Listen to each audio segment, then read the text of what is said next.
Phone कहाँ रख दिया मैंने? जेब में होता है अक्सर। आप ऑटो से आए थे ना?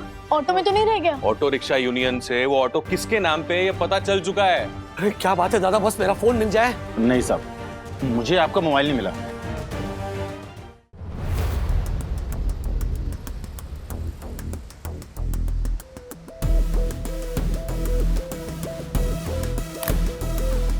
मलिक भाई, ये फोन बेचने का है। ठीक है बस। Thank you thank you. Online payment लोगे? नहीं साहब, ऑनलाइन करेंगे। ठीक है।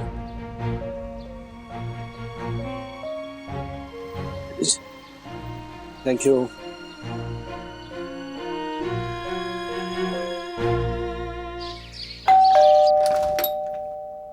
हेलो, तुम इतनी जल्दी कैसे आ गए ऑफिस से? क्लाइंट के साथ जो मीटिंग थी हाँ? वो इसी एरिया में थी। हाँ। तो मीटिंग खत्म, मैंने कहा मैं जा रहा हूँ घर। अरे वाह, अच्छा बाय द वे मैं तुम्हें कॉल कर रही थी। हाँ, क्यों? कुछ सामान चाहिए था तो सोचा कि तुम ऑफिस से आते वक्त ले आओगे, बट ठीक है। नहीं तो बोलो ना, मैं ले आता हूँ ना। नहीं नहीं रहने दो, अभी घर आ गए हो, कहाँ जाओगे? मैं कॉल करके मंगा लूंगी। श्योर। हाँ, अच्छा तुम्हारा फोन क्यों अनरीचेबल है? Phone unreachable? डैडी, हाँ। ऐसे? हाँ, गाड़ी सर्विसिंग से वापस कब आएगी? मॉनसून चेकअप के लिए गई है। इनफैक्ट वो आज भेजने वाले थे। मैं फोन करके पूछता हूँ उनको। फोन कहाँ रख दिया मैंने? जेब में होता है अक्सर। फोन कहीं रास्ते में तो नहीं गिर गया? नहीं नहीं, गिरेगा कैसे? सखी वाला पॉकेट ठीक से चेक कर। इधर देखो ना, इधर सामने पॉकेट होता है ना, उधर देखो। एक सेकंड ना, मैं कॉल करके देखती हूँ। वो कहाँ गया? The number you are trying to call is currently not reachable. Not reachable. वही तो बोल रही हूँ, कब से अनरीचेबल आ रहा है। आप ऑटो से आए थे ना? ऑटो में तो नहीं रह गया? हाँ ऑटो? हाँ। नहीं नहीं, ऑटो। हाँ, ऑटो में नहीं रह। नहीं नहीं, वो रिक्शा वाले को मैं ऑनलाइन पेमेंट कर रहा था तो उसने कहा कि वो मेरे पास वो एप्लीकेशन नहीं है, तो नहीं फोन नहीं निकाला था मैंने। एक मिनट एक मिनट फोन कहाँ है? राज राज, ठीक हाँ। से शांति से सोचो कि कहाँ यूज किया था फोन लास्ट टाइम। लास्ट है। क्या? हाँ, उस क्लाइंट की मीटिंग में मैंने यूज किया फोन। हाँ, वो कुछ डेटा चेक करना था तो उनका नंबर। एक मिनट, ये देखो। हाँ, फोन दो ना, किसी का फोन चाहिए ना। अरे ये रहा सखी, मेरा फोन है ना, दे।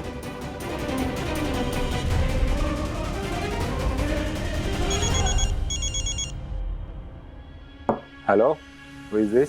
मैं राजेश वागले बात कर रहा हूँ, Bhatia sir. Oh mister Wagle, ये किसका नंबर है? ये मेरी वाइफ का नंबर है। आपका फोन क्यों नहीं लग रहा है मिस्टर वागले? अनरीचेबल बता रहा है। मैं आपको कब से फोन ट्राई कर रहा हूँ। क्यों सर? ये बताने के लिए कि आपकी प्रेजेंटेशन मुझे बहुत पसंद आई and we are on. Oh thank you, that's great. वो आपके साथ जब मीटिंग कर रहा था तब मैंने मेरा मोबाइल यूज किया था, तो I just want to request you कि कहीं आपके केबिन में तो नहीं छूट गया। जरा प्लीज आप चेक करेंगे। सॉरी, लेकिन you just help me out. नहीं, यहाँ तो आपका फोन नहीं रह गया। मैं आपको कब से फोन ट्राई कर रहा हूँ। अगर आपका फोन यहाँ रहता तो रिंग तो होता ना, और मुझे आपका फोन कहीं दिखाई भी नहीं दे रहा है। नहीं, इट्स ओके भाटिया साहब, मैं मेरे बैग में चेक करता हूँ, होगा। And thank you so much, आपको प्रेजेंटेशन अच्छा लगा। सी यू सून, बाय बाय। नहीं है, उनके पास भी नहीं है फोन। कहीं गिर गया क्या राज? अरे नहीं, ऐसे मत बोलो यार, गिर कैसे सकता है? तो मिलना बहुत जरूरी है, उसमें बहुत कुछ इम्पोर्टेंट। एक मिनट, मैं जरा सोसाइटी में चेक करके आता हूँ। हाँ हाँ सोसाइटी। हाँ चलो। हाँ, तुम जाओ। होगा कहीं लिफ्ट में। अरे यार, मिल जाना चाहिए। तिवारी जी। जी साहब। मोबाइल देखा? हाँ साहब, देख रहा हूँ, सुबह से चल ही नहीं रहा साहब। अरे सिर्फ जूते पहने ही है, फिर चलेगा। मतलब सर? कमाल कर रहे हैं ना आप। फोन ढूंढ रहे हैं। अच्छा, वो नहीं देखा साहब।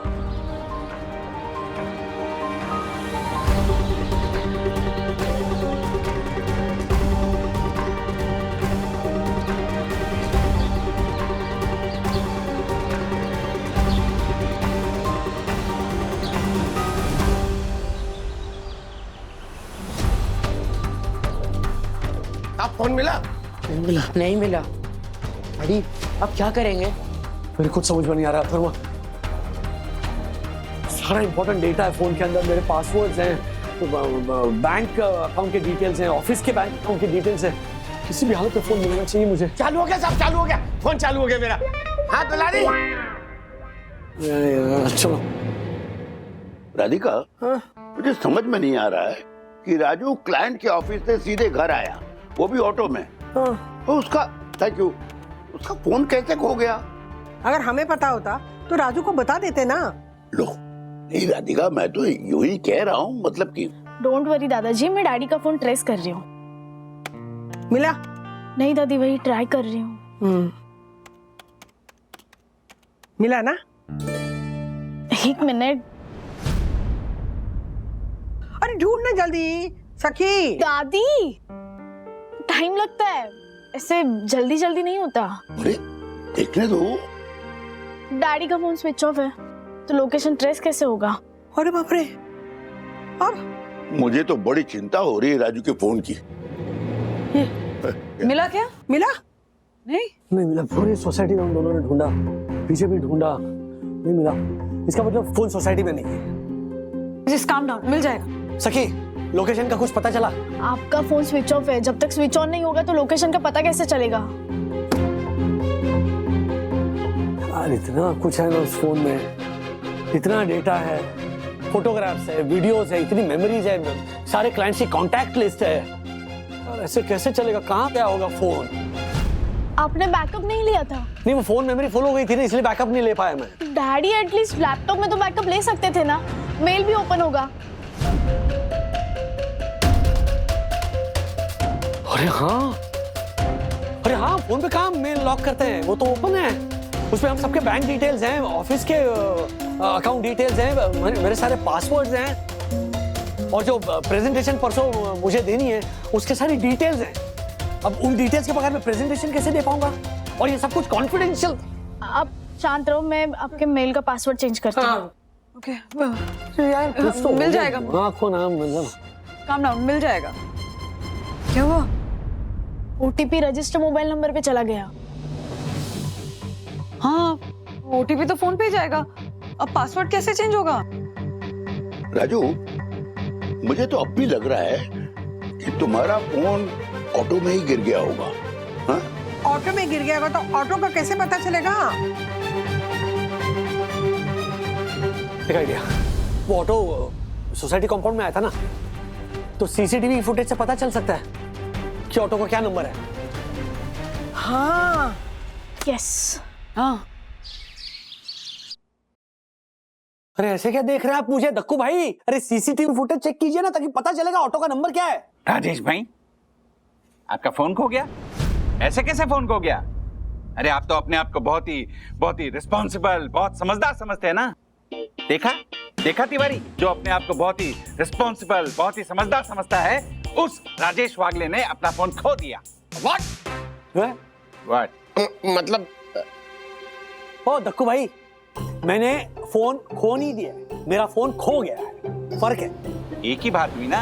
अरे अच्छा, एक मिनट, आप प्लीज चेक कीजिए ना, फुटेज चेक कीजिए। राजेश भाई देखिए, एक दोस्त होने के नाते मैं आपको फेवर कर सकता हूँ। हाँ गुड। लेकिन सोसाइटी का ऑनरेबल सेक्रेटरी होने के नाते मैं आपकी कोई मदद नहीं कर सकता। क्यों नहीं कर सकते, ये भी बता दीजिए।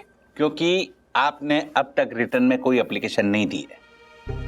तो मिस्टर राजेश वागले, पहले आप रिटर्न में एप्लीकेशन दीजिए, उसके बाद मैं यानी सोहिद रोशन हाइट सोसाइटी का ऑनरेबल सेक्रेटरी उसे अप्रूव करेगा। उसके बाद आप सीसीटीवी फुटेज देख सकते हैं। देखो भाई, मतलब एप्लीकेशन, मुझे पता था इसके बिना आप सीसीटीवी फुटेज नहीं दिखाएंगे। Thank you. वाह, आप बैठिए ना, स्थान कायम कीजिए ना देवी, प्लीज। थैंक यू देखो भाई। आप नहीं, आप खड़े रहिए। सीखिए, परम पूजनीय वन्ना भाभी से कुछ सीखिए। राजेश भाई सीखिए। सीखता हूँ। अब आप दिखाइए, सीसीटीवी फुटेज दिखाइए। सॉरी, अभी भी नहीं दिखा सकता। अरे क्यों? दे तो दिया एप्लीकेशन, अब क्या प्रॉब्लम है? क्षमा वन्ना भाभी, पर इस पर राजेश भाई ने साइन ही नहीं की है।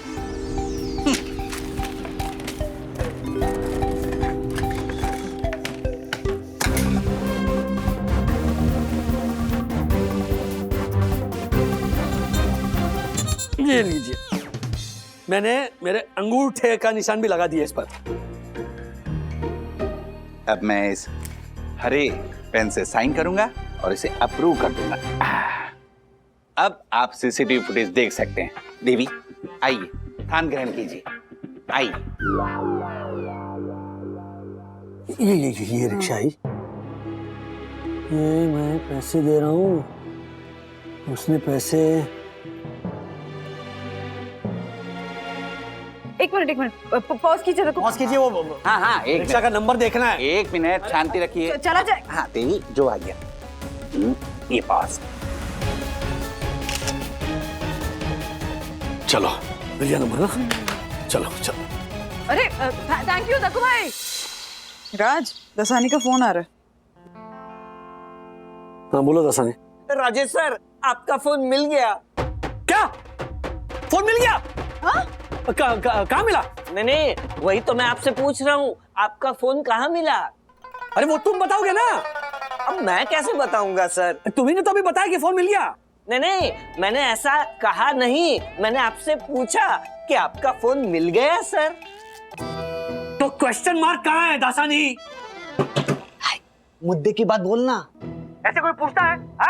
ऑलरेडी टेंशन में हूँ, ऊपर से तुम ऐसे। तुम फोन रखो यार, फोन रखो। अरे सर, आपका टेंशन और बढ़ने वाला है, क्योंकि निक सर को पता चल गया है कि आपका फोन गुम हो गया है। वही फोन जिसमें हमारी कंपनी की ढेर सारी इंपॉर्टेंट इंफॉर्मेशन हैं। जल्दी जल्दी ढूंढिए सर। वो कब से मुझे बोल रहे हैं कि मैं बार बार आपको फोन लगा के पूछूं कि आपका फोन मिला कि नहीं। देख से कहो कि मैं पूरी कोशिश कर रहा हूँ फोन ढूंढने की। Best of luck sir, all the best, keep it up. You keep the phone down. Very responsible. तो और एक टेंशन बढ़ गया है, वो निक को पता चल गया कि फोन गुम हो गया है, वो टेंशन में, क्योंकि फोन में ऑफिस की बहुत सारी इंफॉर्मेशन है। अरे यार, किसी तरह फोन मिल जाए। मिल जाएगा। ये इतना इडियट है ना। फोन मिल गया, फोन मिल गया। अरे फर्क है ना। कहाँ गया क्वेश्चन मार्क? वो खा गया होगा, वो भी भूख लगी होगी उसे। तू टेंशन मत ले, गुड न्यूज है। क्या है? ऑटो रिक्शा यूनियन से वो ऑटो किसके नाम पे ये पता चल चुका है, उसका एड्रेस और नंबर भी आ चुका है। वाह, अरे क्या बात है दादा, बस मेरा फोन मिल जाए। अरे मिल जाएगा, कल चलते हैं राजू, तू टेंशन मत ले।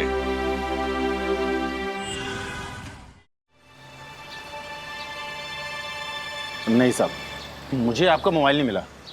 तो एक ज्यादा शाना मत बन, चुपचाप बता दे फोन पे है। दादा एक राजू, इससे मैं पूछता हूँ।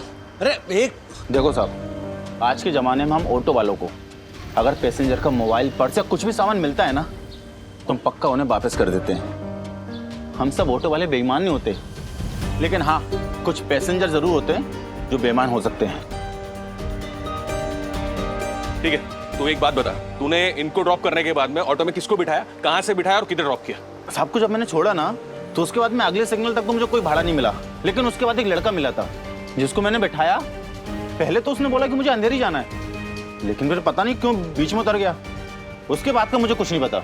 वो ना हो राजू, उस लड़के को तेरा फोन मिला होगा, इसीलिए वो अंधेरी में जाते हुए बीच में उतर गया। लेकिन दादा, पता कैसे करेंगे कि वो लड़का कौन है और उसे ढूंढेंगे कैसे? साहब, वो लड़का मुझे देखने में स्टूडेंट जैसा लग रहा था, और उसके कंधे बैग भी था जो स्टूडेंट लोग पढ़ाई में इस्तेमाल करते हैं ना, वैसा ही बैग। और जहां से मैंने उसको बैठाया था ना, वो कोई कोचिंग क्लास के आसपास का एरिया था। कोचिंग क्लासेस लेके चल, उस लड़के को पहचान सकता है? हाँ साहब, पहचान लूंगा। चलो चलो चलो। हाँ बोलो दासानी। देखा राजेश सर, मैं कितना इंटेलिजेंट हूँ। मुझे पता था आप मनोज भाई के साथ हो। अरे मुद्दे की बात बोलो ना दासानी। मित्तल इंडस्ट्रीज हमारे सबसे पुराने क्लाइंट्स हैं।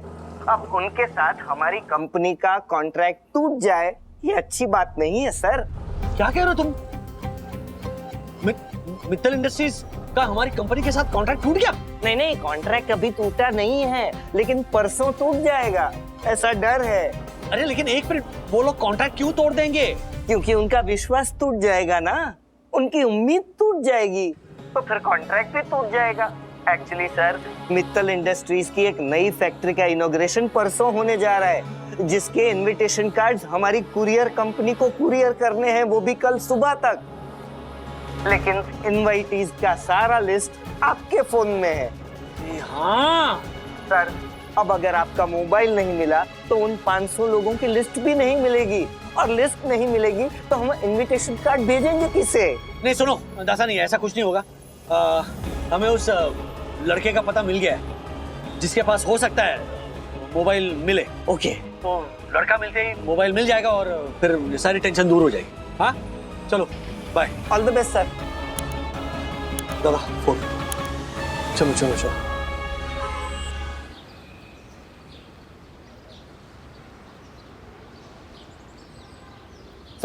सब हो रहा, यही था वो लड़का।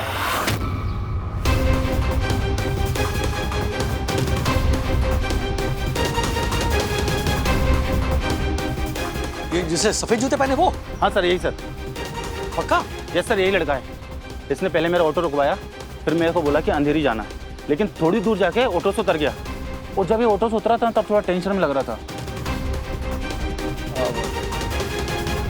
लेकिन ये अच्छे घर का लगता है लड़का। अरे सर, ये जो अच्छे घर के लड़के होते हैं ना, खास करके इस उम्र के, दिखावे के चक्कर में ऐसे शौक पाल लेते हैं कि उन्हें पूरा करने के लिए कुछ भी कर सकते हैं सर। नहीं तू इसको छोड़, तू ये बता इसके बाद तूने किसको ऑटो में बिठाया, कहाँ छोड़ा, ये बता। नहीं साहब, इसके बाद मैंने किसी को नहीं बिठाया। मैं सीधा सीएनजी भरने चला गया था और सीएनजी के बाद मैंने ऑटो को घर जाकर खड़ा कर दिया था, क्योंकि मैं ऑटो सुबह से लेकर सिर्फ शाम तक चलाता हूँ। मुझे बहुत अच्छे से याद है सर, यही मेरा लास्ट पैसेंजर था।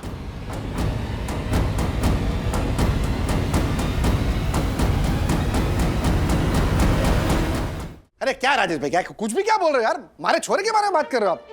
विद्युत को आप बचपन से जानते हो, है कि नहीं? वो क्यों करेगा ऐसा? वो हमारा छोरा है, वो उसको जो चाहिए ना सब मैंने लाके दिया है। फिर ये मोबाइल क्यों चोरी करेगा वो? हर्षद भाई, आप गलत समझ रहे हैं। विद्युत मेरे लिए अथर्व जैसा ही है, बच्चा है वो मेरा। मैं उस पर कोई इल्जाम नहीं लगा रहा हूँ। कोई इल्जाम लगाना ही बोलते हैं राजेश भाई। मैं आपके सामने हाथ जोड़ता हूँ, प्लीज मेरी बात का ना कोई गलत मतलब बनते का लिए। एक मिनट राजू, हर्षद बात को समझने की कोशिश कर। हम लोग सिर्फ वही बोल रहे हैं जो वो ऑटो वाले ने बोला है। मैं इनफैक्ट विद्युत की मदद लेना चाहता हूँ ताकि मेरा ये मोबाइल मुझे मिल जाए। आप समझ सकते हो ना, एक मोबाइल का गुम हो जाना मतलब कितनी बड़ी परेशानी खड़ी हो जाती है। बहुत कुछ है उस मोबाइल में हर्षद भाई। एक मिनट, अभी दूध का दूध और पानी का पानी कर देता हूँ ना, मैं बुलाता हूँ उसको। विद्युत, विद्युत। हाँ पापा। अच्छा मेरे को एक बात बता, ये जो तू कोचिंग क्लास में जाता है वो अपनी साइकिल से ही जाता है ना? हाँ। अरे वाह, मानो कुरकुरिया है। तो ये ऑटो से क्यों नहीं जाता है? क्योंकि कोचिंग क्लासेस घर के पास में ही है। हाँ, तो फिर कल ऑटो से क्यों गया था तू? बता कल तू ऑटो से गया था कि नहीं गया था? हैं? तूने ऑटो में बैठ के वो भैया जी अंधेरी ले चलो ऐसा ऑटो वाले को बोला था कि नहीं बोला था? हैं?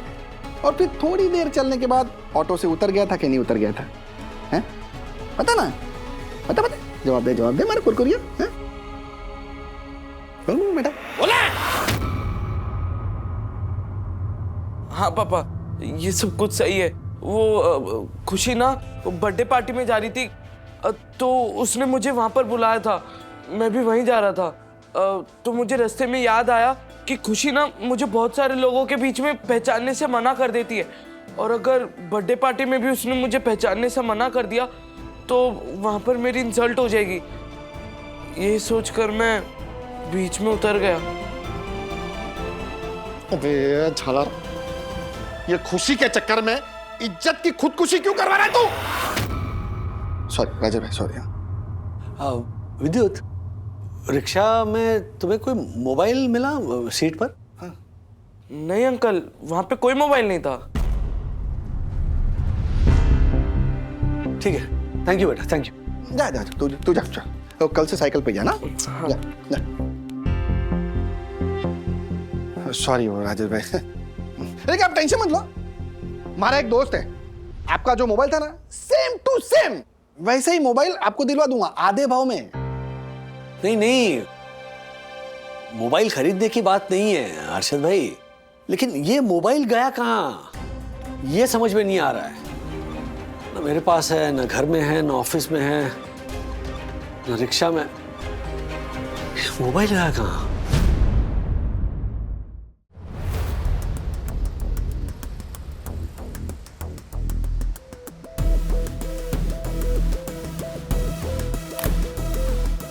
मालिक भाई ये फोन बेचने का है। ठीक है। अबे ये झालर, तू तेरे इंस्पेक्टर दोस्त ने क्या बोला, कुछ बोलेगा? उसने बोला एफआईआर तभी लिखी जा सकती है जब उस मोबाइल का बिल हो और उस बिल पर राजेश भाई का नाम लिखा हो। उसने ये भी बोला कि कुछ लोग 3-4 हजार बचाने के चक्कर में बिना बिल का मोबाइल ले लेते हैं और फिर यही प्रॉब्लम हो जाती है। अगर मोबाइल खो गया है या चोरी हो गया है तो उसे ढूंढने के लिए उसका बिल ही काम आता है। अब 4 सालों तक कौन संभाल के रखता है बिल? यही तो गलती करते हैं ना डैडी मैक्सिमम लोग। मतलब फोन संभाल सकते हैं तो फोन का बिल क्यों नहीं? सबको अपने फोन का बिल संभाल के रखना चाहिए। करेक्ट। अब प्रूव कैसे करेंगे कि वो फोन राजेश भाई का ही था? हो सकता है वो फोन इस पंटर का हो। बे, मेरा फोन मेरे पास है, मेरी जेब में, ये देख। दक्षेश भैया उदाहरण दे रहे हैं, वो मेरे जैसलमेर के 3 कोठी वाले भैया जैसे उदाहरण देते थे ना, वैसे है ना, फॉर एग्जाम्पल। दक्कू भाई अभी प्लीज बताएंगे कि करे क्या, फोन कैसे मिलेगा? हाँ, अगर वो फोन चोरी हुआ होगा तो चोर ने तो अब तक बेच दिया होगा वो फोन, वो थोड़ी अपने पास रखेगा, है कि नहीं? हाँ, इसका मतलब जिसने फोन खरीदा होगा उसने फोन पे फॉर्मेट मार दिया होगा। इट मींस कि आपका सारा डेटा अब तक चला गया होगा। 1 मिनट, बट फोन को अनलॉक करने के लिए पासकोड तो चाहिए होता है ना? वही नहीं, मार्केट में हर गली नुक्कड़ में ऐसे कितने एक्सपर्ट बैठे हैं जो 2 मिनट में कोई भी फोन ओपन करके दे देंगे। एक आइडिया है मेरे पास, एक ऐसा धांसू आइडिया जो अगर काम कर गया तो राजेश भाई का मोबाइल भी मिल जाएगा और वो मोबाइल जिसके पास है वो भी मिल जाएगा। क्या बात है? तो मेरी बात आप लोग ध्यान से सुनिए। हाँ हाँ, खुले कान बोलो। जिस किसी के पास भी राजेश भाई का फोन है, फिलहाल वो फोन स्विच ऑफ है, लेकिन वो इंसान फोन को फॉर्मेट करने के लिए मोबाइल को स्विच ऑन जरूर करेगा और जैसे ही उसने मोबाइल को स्विच ऑन किया तब उसे एक मैसेज मिलेगा और वो मैसेज तेरे मोबाइल से, बिरयानी के जले हुए चावल तेरे मोबाइल से राजेश भाई के मोबाइल पे भेजा जाएगा। मुझे कुछ समझ नहीं आ रहा दक्कू भाई, ठीक से बताइए ना क्या करना है। देखिए, जैसे ही वो मोबाइल ऑन करेगा उसे पंटर के मोबाइल से राजेश भाई के मोबाइल पर एक मैसेज भेजा जाएगा। उस मैसेज में ये लिखा गया होगा कि काम हो चुका है। 10 लाख रुपए से भरा हुआ बैग सोहिल रोशन हाइट सोसाइटी के गार्डन की बेंच के नीचे रखा है। रात में आकर चुपचाप ले जाना। लोकेशन भी पंटर भेजेगा। ऐसा करने से क्या होगा? इससे होगा ये ज्योति भाभी कि वो इंसान अगर ईमानदार हुआ तो राजेश भाई का मोबाइल लौटाने के लिए वो सोहिल रोशन हाइट सोसाइटी आ ही जाएगा और अगर वो चोर निकला तो वो पैसे लेने के लिए सोहिल रोशन हाइट सोसाइटी के गार्डन में जरूर आएगा और वहां हम उसे पकड़ लेंगे। है ना दासू आइडिया? ओहो, ग्रेट आइडिया दक्कू अंकल। अगर आपका ये आइडिया सच में वर्क किया ना तो हमें पता चल जाएगा कि डैडी का फोन किसके पास है और उसके पास वो फोन कैसे पहुंचा। फोन ऑन हो गया। हुआ? हाँ। हर्षद भाई जल्दी मैसेज भेजिए ना। जल्दी जल्दी जल्दी जल्दी।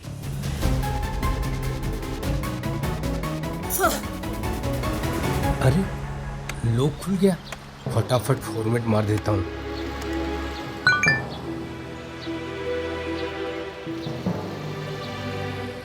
काम हो गया है। 10 लाख कैश बैग में डालकर साईं दर्शन सोसाइटी के क्लब हाउस में जो बेंच है उसके नीचे में छिपा दिया है। तुम्हें जैसे ये मैसेज मिले जाकर पैसे रात को चुपचाप निकाल लेना। लोकेशन भी भेज रहा हूँ। 10 लाख। आजा आजा आजा आजा आजा आजा। कहाँ क्या कर रहा तू? यहाँ क्यों लेकर आया? वो तो गार्डन में आने वाला है ना। वो बताता हूँ, चला शांति रख। वो जब वो मैसेज टाइप कर रहा था ना, उसको भेज रहा था, तभी मैंने गार्डन की जगह पे क्लब हाउस टाइप कर दिया। क्यों? लेकिन क्यों? बताता हूँ क्या है। गार्डन बहुत खुली जगह है ना, कभी भी भाग सकता है, किधर से भी भाग सकता है। अभी क्लब हाउस जो है उधर आने और जाने का रास्ता एक ही है, ये दबोच लेंगे ना झालर को, भाग ही नहीं पाएगा। वो देखिए, वो मैंने बैग भी रखा है टेबल के नीचे, वहाँ वो देख रहे हैं? सुपर्ब हर्षद भाई। एक काम करे दक्कू, तू वहाँ पे पहरेदारी दे, हाँ हम लोग छुप जाते हैं। ओके चलो, चलो राजीव, चलो, चलो चलो, follow me, follow me. Light off. पकड़ लिया, पकड़ लिया, पकड़ लिया। Light on. तिवारी तिवारी तिवारी, तुम कब से चोरी करने लगे? साहब मैं चोरी करने नहीं आया हूँ, मैं तो ये बताने आ रहा हूँ कि साहब उधर से कोई आ रहा है क्लब हाउस की तरफ। अरे तो चुप अरे चुप, चुप, चुप, चुप, चुप। Light of, light of.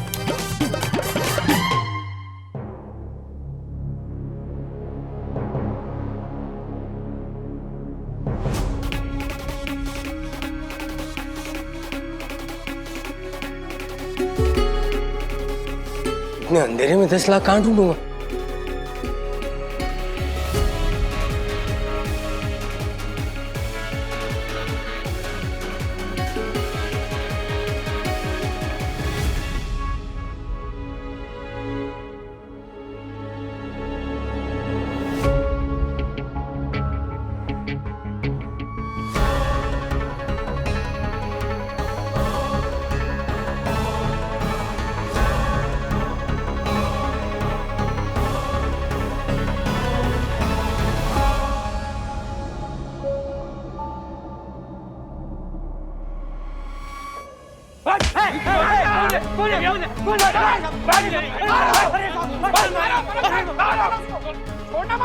Lakh रुपए लेने आए तू यहाँ पे? 10 लोगों की लातें खा के जा भी। और मारिए। अरे नहीं साहब, मुझे जाने दो साहब। ये जाने देंगे, तेरे को जाने देंगे, लेकिन जेल में। चल मोबाइल निकाल। मोबाइल? कौन सा मोबाइल साहब? मेरे पास कोई मोबाइल नहीं है साहब। नहीं है मोबाइल? नहीं?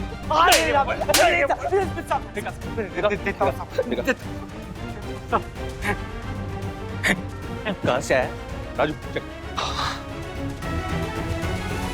थैंक गॉड फॉर्मेट नहीं हुआ। अरे वाह, एक्सक्यूज मी, आपको ये फोन कहाँ से मिला? तुमको तुमको ये फोन कहाँ से मिला? वो मैडम, मैं चोरी का मोबाइल खरीदता और बेचता हूँ ना, तो एक संजू नाम का लड़का बेचने के लिए मेरे पास लेके आया था। ये कौन है संजू, और उस संजू तक मेरा फोन कैसे पहुंचा? बोल। आपका मोबाइल ऑटो में गिर गया था, फिर ऑटो से ऑटो की सीट में चला गया था साहब। अब समझ में आया, सीट के नीचे सिग्नल नहीं आ रहा होगा, इसलिए फोन अनरीचेबल आ रहा था, है ना? वो ऑटो वाला जहाँ अपना ऑटो खड़ा करता है ना, वहाँ बाकी के लोग भी अपना ऑटो खड़ा करते हैं। फिर ये संजू उधर ऑटो की साफ सफाई करते हैं, तो ये सुबह ना ऑटो धोने के लिए आया था, फिर उसको यहाँ मोबाइल मिला और उसने स्विच ऑफ कर दिया। अच्छा, इसलिए नेक्स्ट मॉर्निंग आपका फोन स्विच ऑफ आ रहा था डैडी। फिर वो मेरे पास मोबाइल लेके आया और मैंने खरीद लिया। ये तेरा खरीदने बेचने का जो धंधा है ना, ये तू जेल में जाके करना संजू के साथ। चल। नहीं साहब, जेल में नहीं साहब, मैं आज के बाद ये काम ही नहीं करूंगा साहब, मुझे माफ कर दो। और साहब आप भी बोलिए, अगर मैं चोरी का मोबाइल बेचता हूँ तो खरीदने वाले भी तो आप जैसे ही लोग होते हैं ना साहब। सही बात है, जो लोग महंगा फोन सस्ते में बेचते हैं वो जितने गुनहगार होते हैं, उतने ही दोषी वो लोग होते हैं जो ये महंगा फोन सस्ते में खरीदते हैं। लेकिन प्रॉब्लम यह है कि हमें फर्क पता नहीं चलता है कि कौन सा चोरी का सामान है और कौन सा सेकेंड हैंड सामान है, जिसका फायदा ये लोग उठाते हैं, और चोरी का सामान हमें सेकेंड हैंड सामान कहकर बेचते हैं। तो जब भी हम कोई सेकेंड हैंड सामान खरीदते हैं, हमें चौकन्ना रहना चाहिए। हमें या तो रजिस्टर्ड दुकान से या तो जान पहचान वाले व्यक्ति से ही खरीदना चाहिए। लेकिन हाँ, गलती तो है हमारी। गलती है ना साहब, गलती सबसे होती है साहब। तो फिर मैं जाऊं? अरे जब चलता है जेल की तोड़ते और फोड़ते हुए लेके जाओ। नहीं साहब, पुलिस में नहीं साहब, पुलिस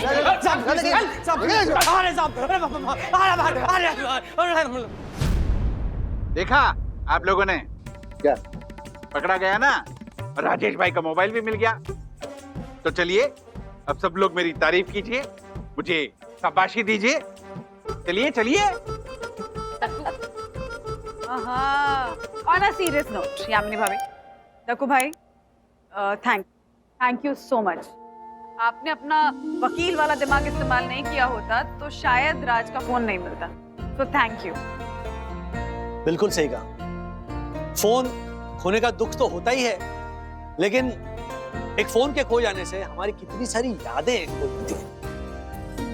क्या कुछ नहीं होता हमारे इस फोन में, कितना डेटा होता है, कितने वीडियोस होते हैं। थैंक यू दक्कू भाई, वो सारी चीजें मिटने से बच गई। देखा डैडी, इसलिए बार बार कह रही थी कि अपने फोन का बैकअप लेके रखो। एक्चुअली हम सबको रखना चाहिए। हाँ, वो सब तो ठीक है, पर अब आप लोगों को वो डायलॉग तो बोलना ही पड़ेगा। कौन सा? अरे वो डायलॉग। कौन सा? वो वाला डायलॉग कि चीते की चाल, बाज की नजर और वकील की अकल पर संदेह नहीं करते राजेश बाबू। क्या बात है, बहुत बढ़िया बोला आपने। चलिए बोलिए। बाय। थैंक यू वंदना भाभी, थैंक यू। सखी, ज्योति भाभी, हे बंटर, बंटर तू मेरा दोस्त है ना, बोल एक बार बोल दे। कल पक्का बोल। हे बंटर, चीते की चाल, बाज। ओह माय गॉड, कौन है? नो।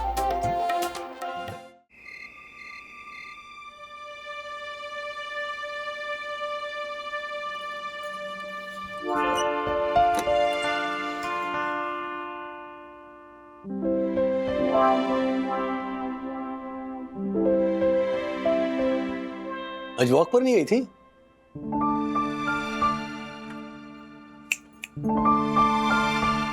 क्या कुछ कह रहे थे क्या? मैं ये कह रहा था कि आज तुम वॉक पर नहीं गई? क्यों, ऐसा क्यों पूछ रहे हो? काफी देर से देख रहा हूँ तुम नहीं वॉक कर रही हो, तो इसलिए पूछा। Not a bad idea. चलते हैं वॉक पर, मौसम भी अच्छा है।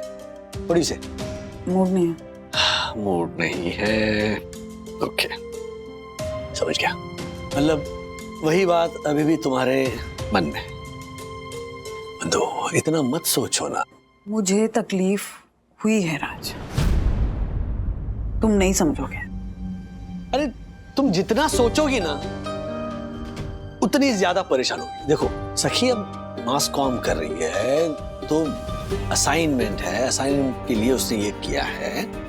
तुम नहीं समझ पा रहे हो कि मैं क्या फील कर रही हूँ राज। मुझे बहुत बुरा लगा, बहुत बुरा।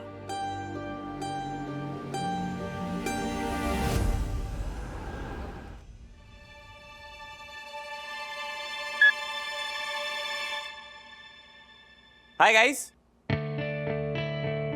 इस दुनिया में आपके लिए सबसे इंपॉर्टेंट चीज क्या है?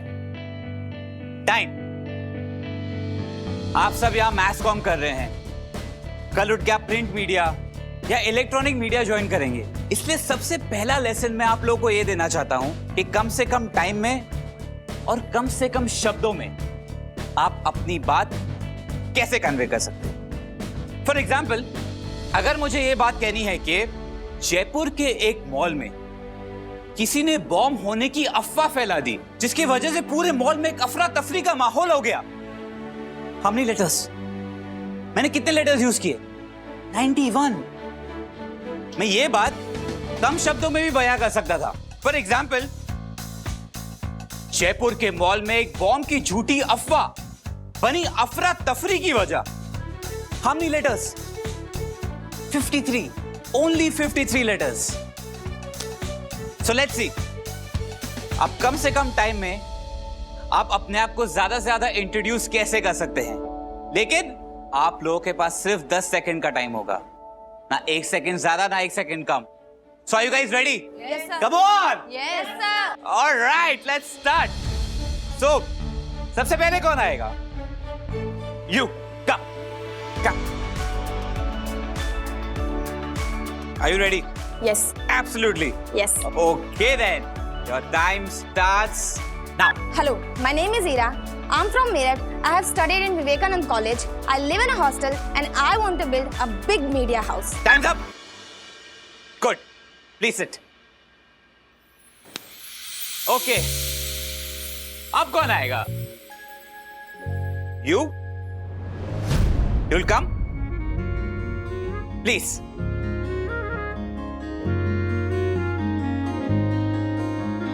Are you ready? Okay then. And your time starts now.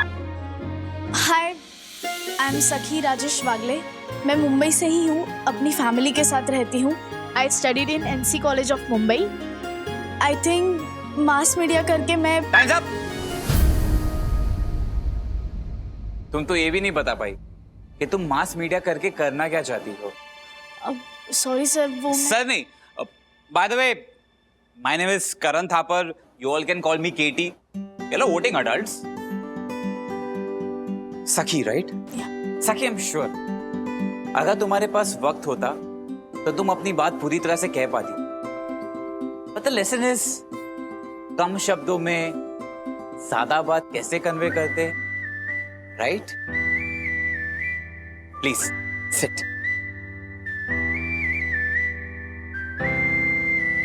Anyway, अब मैं आपको आपके करिकुलम का सबसे पहला और सबसे इंपॉर्टेंट असाइनमेंट देने वाला हूं। इस असाइनमेंट का नाम है ऑब्जर्वेशन एंड इंस्पिरेशन। ऑब्जर्वेशन हमें यह सिखाता है कि हमें अपनी आंखें, कान और ध्यान हमेशा एक्टिव रखना चाहिए और हमें यह देखना चाहिए कि हमारे आसपास में ऐसा कौन है जो हमारे लिए इंस्पिरेशनल है। चलो चलो चलो, मुंह खोलो। विद्या, पियो नहीं तो बच्चे पेट में लात मारेंगे। अभी से पता है, ये विद्या के आने वाले बच्चे हैं ना, वो इतने लकी है। पूछो क्यों?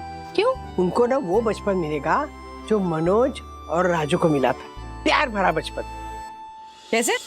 क्या है ना बंधु, हमारे जमाने में ना इंटरनेट नहीं था, टीवी नहीं था, मोबाइल नहीं थे। उसके बदले पता है क्या मिलता था उनको? ढेर सारा प्यार, अपनापन। हम जहाँ रहते थे ना, वहाँ पे ना ऐसे ही लोग एक दूसरे से इतना प्यार करते थे। अब मतलब किसी का बच्चा किसी के घर में खाना खाने जा रहा है, किसी का बच्चा किसी के घर में सोने जा रहा है। हमको कुछ पता नहीं होता था हमारे बच्चे कब बड़े हो रहे हैं। इसलिए मैं कह रही हूँ, विद्या के बच्चे है ना बहुत लकी है, क्योंकि हमारी साई दर्शन सोसाइटी है ना, वो भी ऐसे ही सोसाइटी है। मतलब सोसाइटी नहीं है, एक परिवार है जो एक दूसरे को बहुत प्यार देते हैं, एक दूसरे के सुख दुख में शामिल होते हैं। और विद्या, अगर तुम्हें बेटी हुई ना, तो मैं उसे ना मेरी तरह ऐसे पिंक पिंक फ्रॉक पहनाऊंगी, फिर उसके साथ मैचिंग पिंक जूते, पिंक बैंगल्स, पिंक झुमके, पिंक हेयर बैंड, उसे मस्त ऐसे सजना धजना सिखाऊंगी मैं। हाँ, okay okay okay. Thank you. Daddy, आपको पता है आज कॉलेज में क्या हुआ? अरे हाँ, मुझे जानना है क्या हुआ, लेकिन तुम्हारे कॉलेज में नहीं, सखी के कॉलेज में क्या हुआ ये जानना है मुझे। तुम्हारे कॉलेज में हम जानेंगे लेकिन थोड़ी देर बाद, लेकिन पहले सखी के कॉलेज में। बताओ सखी वागले, कैसा रहा कॉलेज का पहला दिन? एक्साइटिंग या बोरिंग? अरे एक्साइटिंग ज्यादा मेरा कॉलेज था। तुम्हारे कॉलेज में कब एक्साइटिंग नहीं होता है ना? हाँ, तो रिलैक्स। पहले समाचार सुनते हैं सखी के कॉलेज का। सखी बताओ, कैसा रहा पहला दिन? फ्रेंड्स हुए, टीचर्स कैसे हैं, कैसे पहुंची तुम कॉलेज? मुझे सब जानना है। मतलब राजेश बाबू, हाँ। इतने सवाल एक साथ पूछोगे तो जवाब कैसे देगी? सब अच्छा था। क्या हो गया? इतना छोटा सा जवाब? एक्चुअली डैडी, आज कॉलेज में यही सिखाया गया है कि अपनी बात कम से कम शब्दों में कैसे कहनी चाहिए। जैसे अभी आपने मुझे 3 सवाल पूछे, अगर मैं हर सवाल का अलग अलग जवाब देती तो मुझे 100 लेटर से भी ज्यादा लेटर्स यूज करने पड़ते, लेकिन यहाँ मैंने 11 लेटर्स में सब अच्छा था ये कह के आपके सारे सवालों के जवाब दे दिए। अरे वाह! सीखो अथर्वा, कुछ सीखो। कम शब्दों में अपनी बात कैसे कहनी चाहिए। 1 मिनट डैडी। क्या? अभी भी देखो। अरे वाह! हाँ। सीखो अथर्वा, कुछ सीखो। हाँ। तो इसमें भी ना अरे वाह कुछ सीखो, ये इनको अगर आप ऐसे एडिट करके निकाल दो ना तो भी चलेगा। मतलब सिर्फ इतना कह सकते हो कि सीख अथर्वा, कम शब्दों में अपनी बात कैसे कहनी चाहिए। 1 मिनट, थोड़ा टाइम लगेगा। कम शब्दों में अपनी बात कैसे कहनी चाहिए, इसकी प्रैक्टिस करने में थोड़ा टाइम लगेगा। बाय द वे, हाँ, आज मास कॉम के कॉलेज का पहला दिन था मैडम का, लेकिन बदल गई हैं। यू नो व्हाट, विद्या का पैम्परिंग सेशन चल रहा था जिसके लिए यामिनी भाभी, ज्योति भाभी, माँ, आशा सब यहाँ पे आए हुए थे और हमारे साथ ये भी थी, लेकिन पैम्परिंग सेशन में पार्टिसिपेट नहीं कर रही थी, नोटबुक में कुछ लिखने में बिजी थी। आपने सही कहा मम्मा, मैं वहाँ भी असाइनमेंट का ही काम कर रही थी। क्या कर रही थी लेकिन? कॉलेज में क्या हुआ पता है? हमारे सर है ना केटी, तो वर्ल्ड इज चेंजिंग गाइस, लेकिन इस दुनिया में कुछ ऐसा चेंज हो रहा है जो बहुत ज्यादा इंस्पिरेशनल है। Any guesses? Anyone? It's the role of women. Women's role are changing. Look around you. Observe the change. इसलिए आज मैं आपको आपका पहला असाइनमेंट दे रहा हूं। You have to write an essay about a woman in your life who inspires you. वो कौन सी वुमेन है आपकी निजी जिंदगी में जो आपको इंस्पायर करती है? Think about it. वो समझ गए, बट तूने ये नहीं बताया कि लिख क्या रही थी एग्जैक्टली। मम्मा मैं सबको ऑब्जर्व कर रही थी। इतने अच्छे से तो जानती है सबको, अब क्या नया ऑब्जर्व करना है? नहीं नहीं नहीं, नहीं। ये बात सही नहीं है। मतलब ऑब्जर्व तो मैं भी करता हूँ ना बंधु, तुम्हें मतलब शादी के इतने सालों बाद मैं आज भी तुम्हें देखता हूँ ना तो कुछ नया ही पाता हूँ। राजेश बाबू, ये सवाल सखी मैडम से था। हाँ, तुम रोमांस का बीच में घुसा रहे हो। अरे यार डैडी, क्या? विवान का फोन।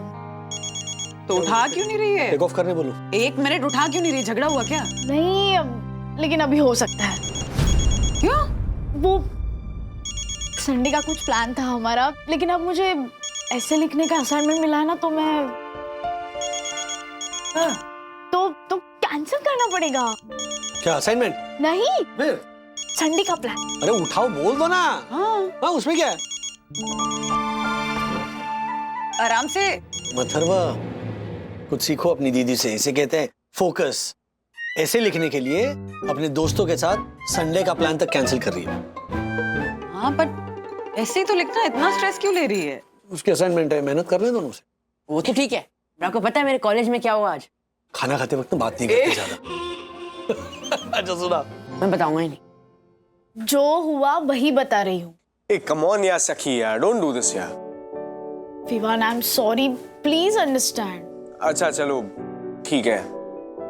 कॉलेज का फर्स्ट डे कैसा था? बहुत अच्छा था। और विवान, केटी इज टू गुड। केटी? ये कौन है? वो हमारे प्रोफेसर हैं, करण थापर। बट उनका कहना है कि वी आर वोटिंग अडल्ट्स, तो हम उन्हें केटी बोलकर ही एड्रेस करें। नाम तो काफी डैशिंग है। अरे वो खुद भी बहुत डैशिंग है।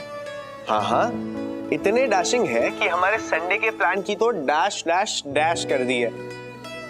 Anyway, what are you doing? Nothing, just checking what to wear on Monday. Wow, Sunday के प्लान्स की बैंड बजाकर तुम मंडे के लिए ड्रेस सिलेक्ट कर रही हो। विवान, अगर मंडे को कॉलेज है तो सिलेक्ट तो करना ही पड़ेगा ना। कॉलेज? वैसे ये मिस्टर डैशिंग प्रोफेसर की एज क्या होगी? मैंने पूछी नहीं, बट तुम क्यों पूछ रहे हो?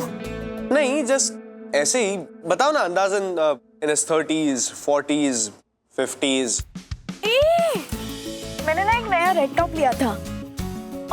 यस, मैं यही पहनूंगी। बहुत जल्दी हो रही है कॉलेज जाने की। रहेगी ना, क्योंकि I have a presentation, so I should look good. वो तो यू वैसे भी लुक गुड, उसके लिए ऐसे कोई नया रेड टॉप पहनने की क्या जरूरत है? अरे तुमने बताया नहीं सखी, व्हाट्स हिज एज? विवान, क्या हो गया है तुम्हें? तुम तो केटी के पीछे ही पड़े हो। वो 30s में है, बट इज रियली डैशिंग। अच्छा ठीक है सखी, वो मुझे थोड़ा काम है, मैं तुम्हें बाद में कॉल करता हूँ। Good night. Okay, bye. Jealous?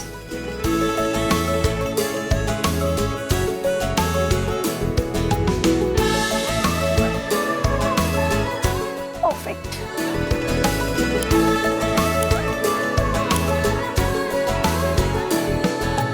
अरे मेरी 6 बेडरूम हॉल किचन वाली सरोज दीदी है ना, उनकी बेटी ने पूरे 12 पन्नों का निबंध लिखा था।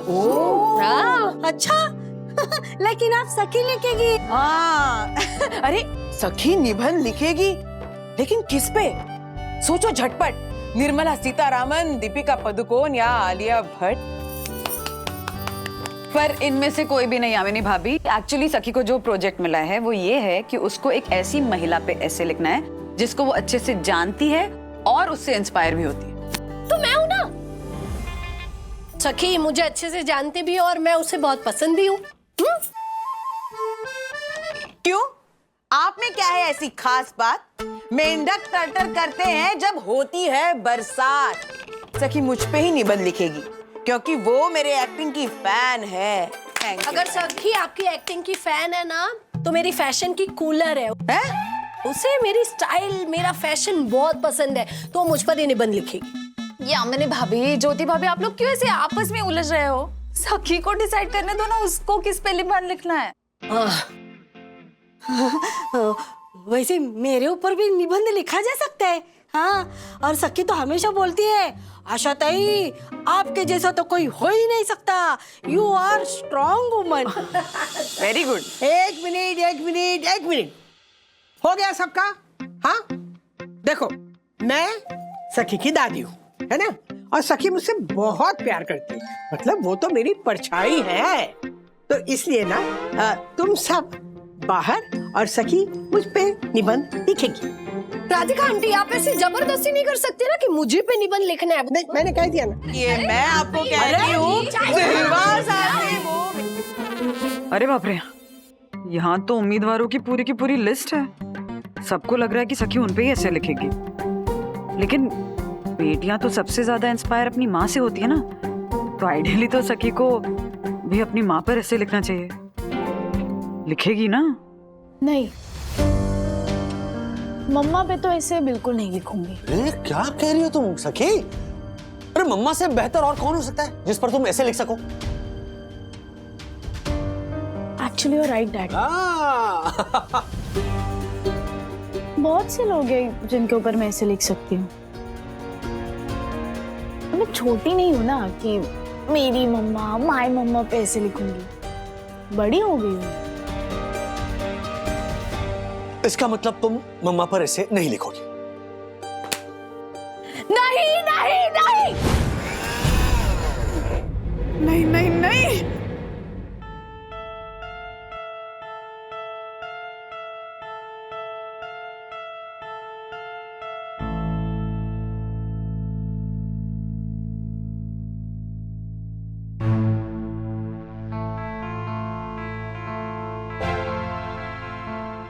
क्या हुआ? ऐसे क्या देख रही हो?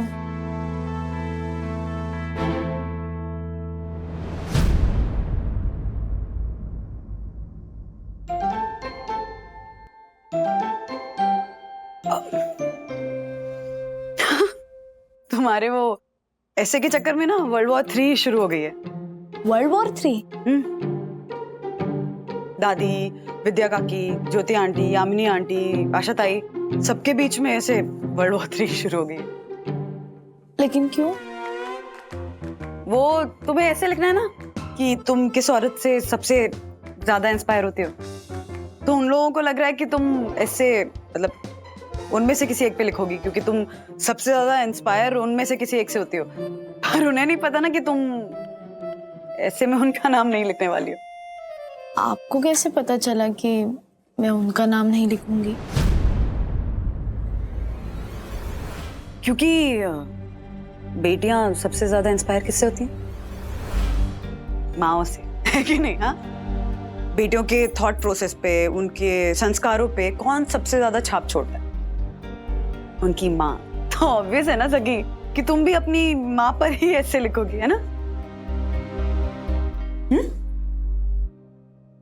सॉरी मम्मा, मतलब मैंने अभी तक डिसाइड नहीं किया है किसके ऊपर मैं ऐसे लिखूंगी।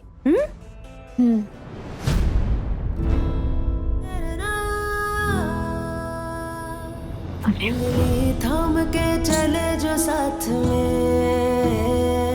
उंगली छोड़ के बढ़ रहे क्यों ये फासले।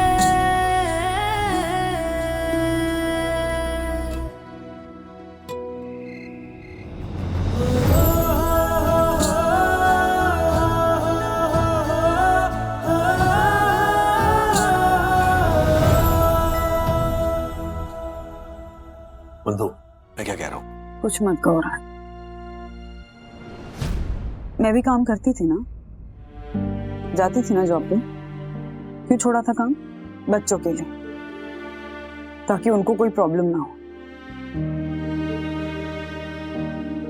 सखी ने भी देखा है ना बचपन से मुझे उस पर अपना पूरा प्यार लुटाते हुए, बच्चों के लिए सैक्रिफाइसेस करते हुए,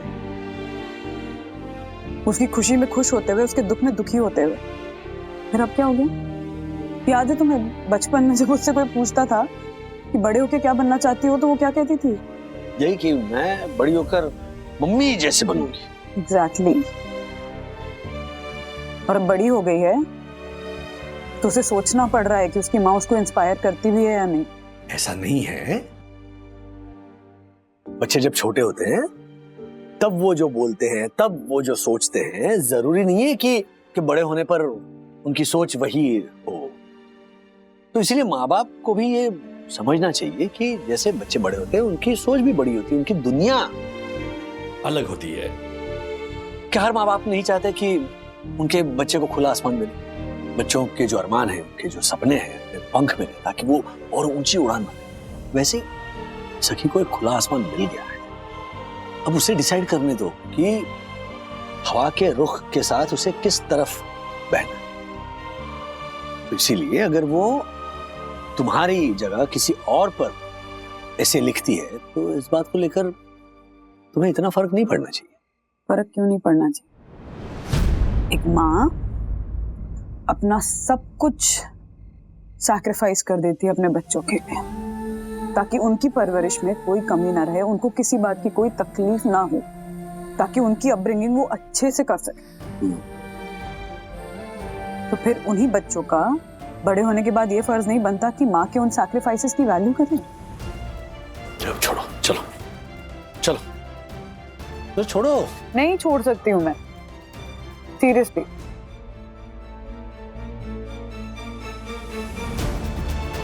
हर दिन कोशिश करती हूँ कि अपने बच्चों के लिए इंस्पायरिंग बन सकूं।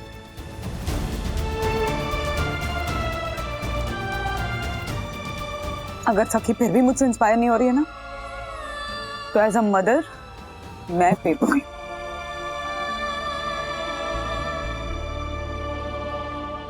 बंदों ने तो सच में इस बात को बहुत सीरियसली ले लिया है। अब अगर सखी ने बंधु पे ऐसे नहीं लिखा तो पता नहीं क्या होगा। लेकिन सखी ऐसे किस पे लिखने वाली है? सुबह पूछता हूं सखी से। सखी, बताओ सखी। क्या? सखी तो गई मतलब विवान से मिलने? अरे संडे का प्लान कैंसिल हो गया ना। विवान से मिलने नहीं गई है। तो फिर किससे मिलने गई? अपने आइडियल से, उससे मिलने गई है जिसपे वो ऐसे लिखने वाली है।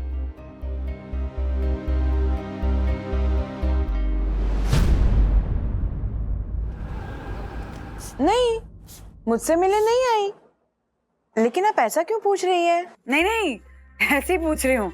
वो घर पे नहीं है ना, तो सखी नहीं, वो तो कॉलेज गई होगी ना, मेरे पास नहीं आई। माँ, आज संडे है। अरे हाँ, आज तो संडे है।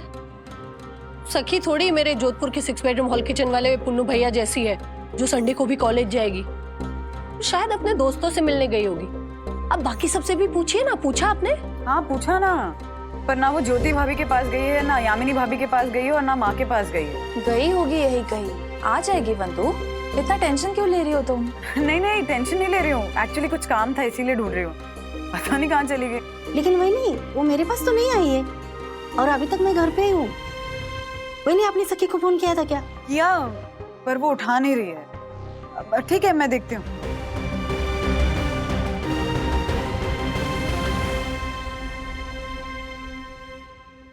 मैंने डिसाइड कर लिया है, कॉलेज से जो मुझे असाइनमेंट मिला है कि किसी ऐसी वुमेन पे ऐसे लिखो जो मेरे लिए बहुत इंस्पिरेशनल हो।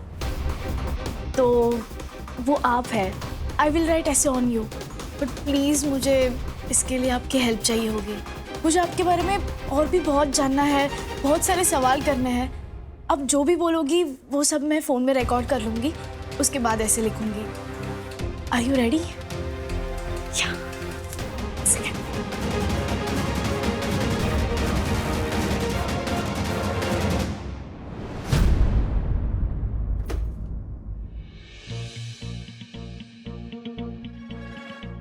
अरे बंधु आ जाएगी सखी, इतना क्या परेशान हो रही हो? क्या परेशान हो रहे हो मतलब? क्यों नहीं हूँ परेशान? हाँ, क्यों ना हूँ परेशान? बचपन से मैं उसकी आइडल थी ना, मुझसे इंस्पायर होती थी वो बचपन से। अब कोई और इंस्पिरेशन बन गया, उसका कोई और आइडल बन गया, तो मुझे जानना है कौन है वो। अरे जानना तो मुझे भी है, लेकिन वो आ जाए तभी हमें पता चलेगा ना। एक तो वो फोन नहीं उठा रही है। एग्जैक्टली अब फोन भी नहीं उठा रही है, माँ का फोन इग्नोर कर रही है, माँ का फोन अवॉइड कर रही है। इंपॉर्टेंट ही नहीं माँ। तुझे हंसी आ रही है? वो दो सखी आ गई, सखी आ गई। आ गई कुछ भी। अरे आ गई आ गई। हाय। क्या कर रही हो तुम? मम्मा कब से फोन कर रही है, फोन क्यों नहीं उठा रही हो? सॉरी मम्मा, वो मेरा फोन साइलेंट पे था ना, तो मुझे पता ही नहीं चला। अच्छा अच्छा। कहाँ थी पूरा दिन? थी कहाँ पूरा दिन? कहाँ थी? मुझे ऐसे लिखना था ना, तो वो मैं कैफे में बैठ के कंप्लीट कर रही थी। तो मतलब तुमने ऐसे कंप्लीट किया? हाँ, कल प्रेजेंट करना है मुझे कॉलेज में। सखी दीदी, the whole nation wants to know कि आपने जिस पे ऐसे लिखा है वो कौन है? Who is your inspiration? वो जो भी है, आप सब उन्हें जानते हैं। जानते हैं? ऐसा कौन है? मुझे क्या पता? गेस कीजिए। उन्होंने अपने लाइफ के हर चैलेंजेस को ऐसे ब्रेवली फेस किया है। उन्होंने अपने लाइफ में डिफरेंट चीजें की है। She is very responsible but free bird also. Now guess. Daddy, आप फटाक से गेस कर सकते हो। Come on. सखी थोड़ा कॉम्प्लिकेटेड हो रहा है। कुछ हिंट दो ना, है ना बंधु? हाँ। ओके, शी इज इंडिपेंडेंट और रिस्पॉन्सिबल भी है, और ये चीज मुझे बहुत इंस्पायर करती है। वो अपना बिजनेस खुद रन करती है, बहुत बड़े बिजनेसमैन की बेटी है, लेकिन फिर भी अपना बिजनेस सेटअप करने के लिए उन्होंने अपने पापा की हेल्प नहीं ली थी। गेस करो।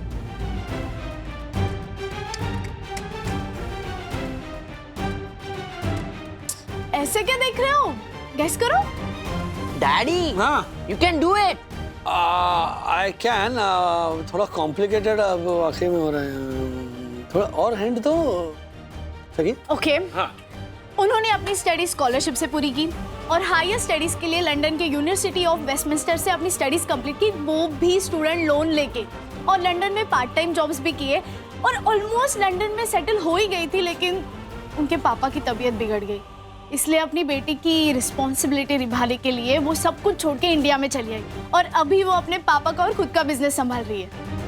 अपने स्टाफ के लिए वो ऐसे पिलर की तरह खड़ी रहती है। शी इज फ्रेंडली, बहुत हेल्पफुल है। मतलब मेरे एक बार कहने पे उन्होंने मुझे अपने बारे में सब कुछ बता दिया, इतनी मेरी हेल्प की। और शक्तिवादी के चक्कर में नहीं पड़ी वो लिव इन रिलेशनशिप में रहती है, वो भी कॉन्फिडेंटली। कम ऑन डैडी, अब तो आपको गेस करना ही होगा।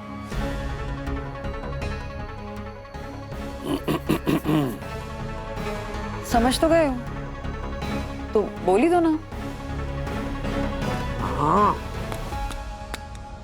अरे ढक्कन बंद करो, ये बंद करो। वो मैंने गेस तो कर लिया है। वो और कोई नहीं, कियारा मैम है।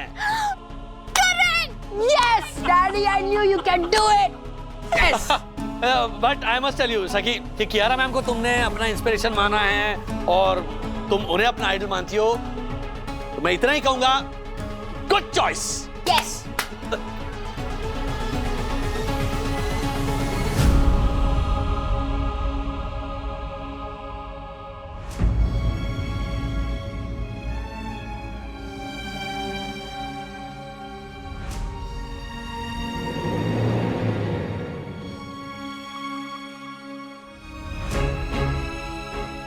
बंधु, मैं वो कुछ कहने की जरूरत नहीं है। समझती हूँ मैं भी कि तुम भी यही सोच रहे हो कि सखी की इंस्पिरेशन कियारा ही होनी चाहिए, उसकी माँ नहीं। मेरे कहने का मतलब ये था, बोलने की जरूरत नहीं पड़ती ना हर चीज। राज, सोच तो यही रहे हो। चलो एक बात बताओ, ओके? क्या तुम नहीं चाहोगे कि अथर्वा लाइफ में हमेशा ये कहे कि उसके डैडी उसके हीरो हैं? हाँ?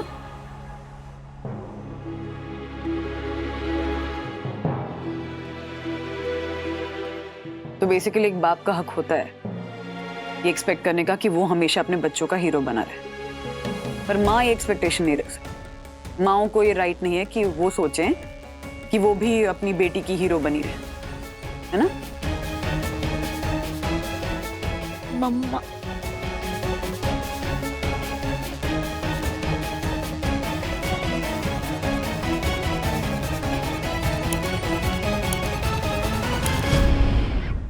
ऐसे और भी मजेदार वीडियो के लिए हमारे चैनल को लाइक, शेयर और सब्सक्राइब करें।